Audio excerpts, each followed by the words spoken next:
Welcome to Hardly, where books turn into 3 stories, refreshing your knowledge in minutes. Today, we study together Richard Holden's book, Money in the 21st Century, Cheap, Mobile and Digital, in which we probe into the transformation of modern money, exploring low interest rates, mobile payments and cryptocurrencies in a digital economy. Richard Holden is Professor of Economics at the University of New South Wales, Sydney. Don't go away, Hardly the editor will be right back with the story.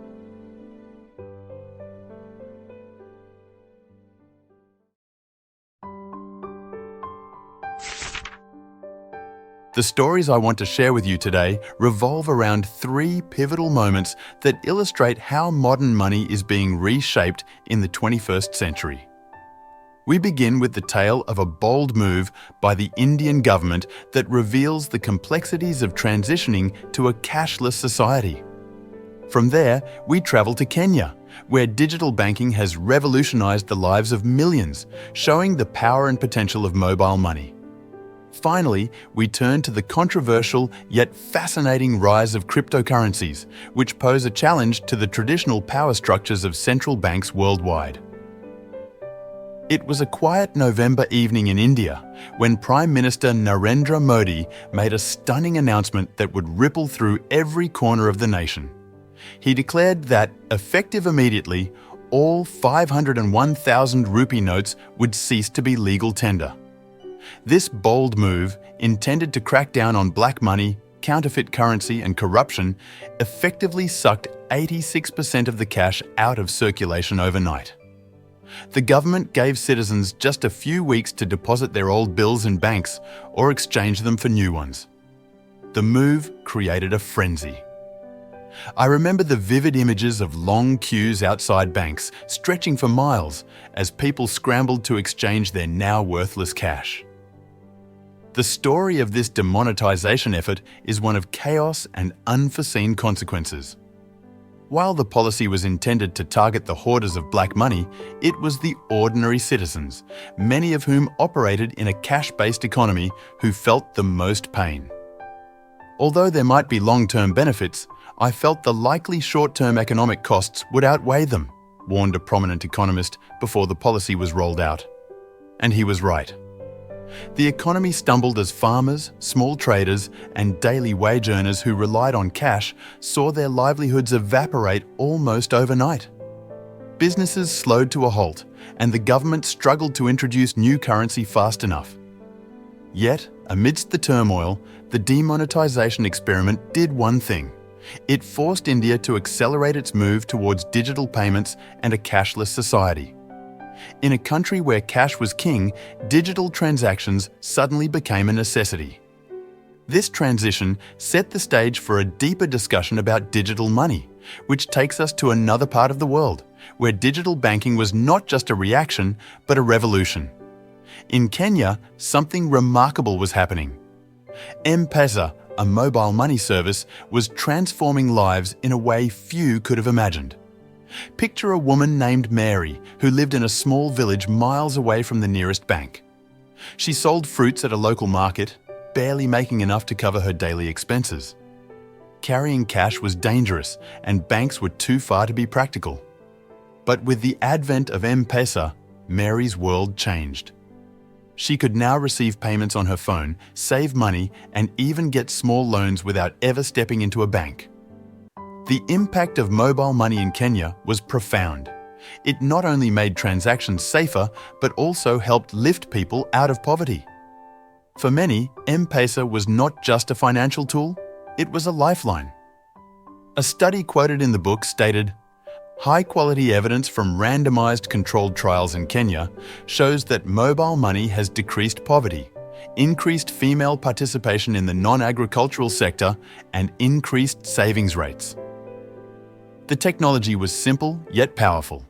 It empowered women, connected remote areas, and enabled a flow of money that had never been seen before. As Mary's fruit business grew, she could afford to send her children to school, improve her home, and invest in her small business. M-Pesa showed the world that mobile money was not just a convenience. It was a catalyst for economic and social change. But while digital money in Kenya was largely about inclusion and empowerment elsewhere, the story of money was taking a more disruptive turn. Across the world, in the tech-savvy corners of Silicon Valley, a new form of money was brewing, one that didn't need banks or governments. It was called Bitcoin, and its creation in 2009 by an anonymous figure known as Satoshi Nakamoto marked the beginning of a financial revolution. Imagine a bustling cafe in San Francisco where tech entrepreneurs, libertarians, and idealists gathered to discuss a future where money was free from government control. Bitcoin promised a world where transactions were peer-to-peer, anonymous, and secure. For some, it was the answer to the 2008 financial crisis, a way to take power back from the centralized banking systems that many felt had failed them. Cryptocurrencies like Bitcoin were built on a technology called blockchain, a decentralized ledger that promised to secure transactions without the need for a trusted third party. This is a revolution, or at least it could be, the book suggests, capturing the essence of the excitement and fear that Bitcoin stirred in the financial world. In a small town in New Hampshire, the movement took hold in an unlikely way. Keene became known as the crypto mecca of the United States, with local businesses accepting Bitcoin and a community of enthusiasts pushing the boundaries of what digital currency could do. For them, Bitcoin wasn't just a speculative asset, it was a statement against centralized authority. But as Bitcoin's value surged and fell dramatically, questions arose about its stability and its real-world applications. The volatility of cryptocurrencies exposed both the promise and the peril of a decentralized financial future, and the debate over their place in the modern economy continues to this day. As we move from India's rushed push towards digital money to Kenya's empowering mobile banking revolution, and finally to the contentious rise of cryptocurrencies, we see a clear narrative unfolding. These stories are not isolated, they are deeply connected by the shared theme of how money is being reshaped in our digital era. The need for a medium of exchange that is efficient, inclusive, and secure has never been more apparent, and these three stories offer us a glimpse into the possibilities and the challenges that lie ahead.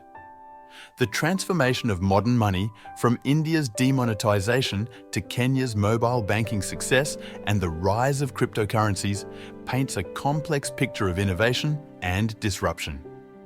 Each story reflects a different aspect of how digital money can influence economies, affect lives, and challenge traditional financial systems.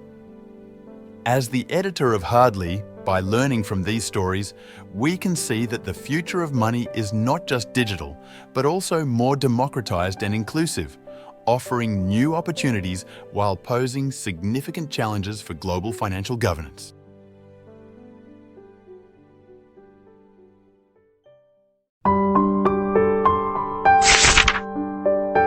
As we conclude our exploration of the transformative forces reshaping modern money, it's clear that the digital age is redefining how we think about and use currency.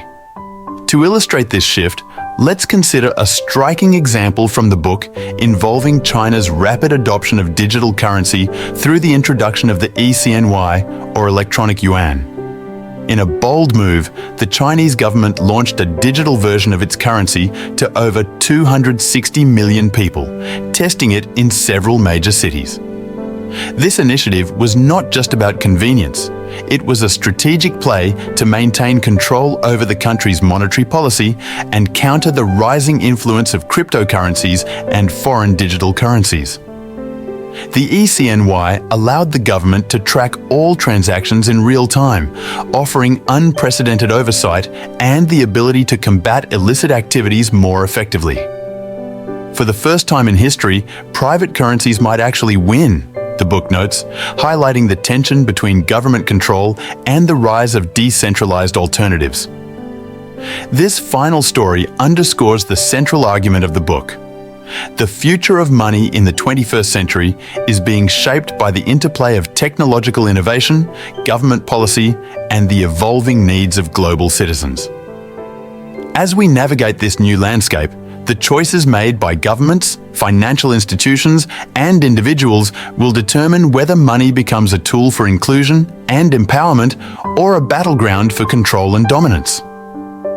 As the editor of Hardly, by understanding these shifts, we can better prepare for a future where money is not just digital, but also a powerful instrument for societal change.